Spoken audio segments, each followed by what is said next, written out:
So after you're nipping things in the bud that are bad and you are taking yourself out of situations that are not optimal, the next thing that you'd want to do is create a baseline, your baseline minimum for the week. So for me, since I was sick and very sick, I don't necessarily have an established baseline. And that's why I was so worried and cognizant of new habits popping up, because I don't have a baseline. I just moved, still figuring out things, and I was super sick. So my body just straight up just cannot handle doing all the things I used to do right now. And that's just the simple fact of it. I'm getting way better and I feel really good. I feel great today. And I think you've been hearing it in these recent episodes, just the energy, the impact, the enunciation of the voice. I'm filling the room of your ears or something like that. But establishing a minimum, right? So your minimum might be, oh, I want to do, and we're going to do just like extracurriculars right now. So we'll say, okay, I want to attend my son or daughter's soccer practice once a week. So she has 2 practices a week. I need to make sure that I go to one of them. And then during that practice, I'm going to walk around the field and see my son or daughter play. Then I want to have 2 workouts a week.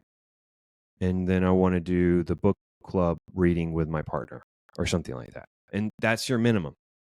And then everything else is extra. So me coming back from my sickness, some of the things that I established as a minimum was a long run.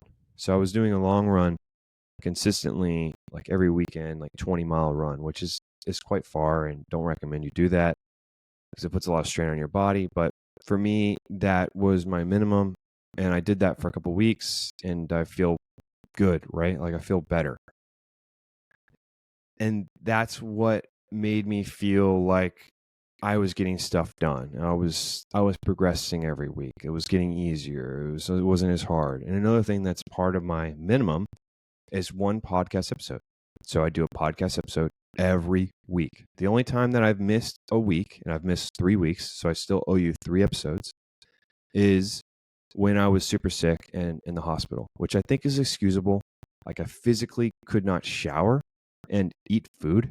So I think I have an out there. Like I have a pretty good excuse that I missed the episode, but I've done episodes with the flu, the COVID, like a random infection that I got from Mexico City, all sorts of stuff. I have gotten through the episode. And it was brutal. It wasn't fun. And I was like, wow, this is why you want to have episodes in the bank. But that's the problem. You have to have minimum expectations for yourself that you're getting it done no matter what. And so at the end of the week, and if I ever record an episode, guess what? Guess who's staying up late to get that episode out? Me. Guess who stole that opportunity of good sleep and the free time of that day? Me. And so it's very clear that if you have a minimum, you're doing it no matter what. And those are your expectations of yourself, and you're holding yourself accountable.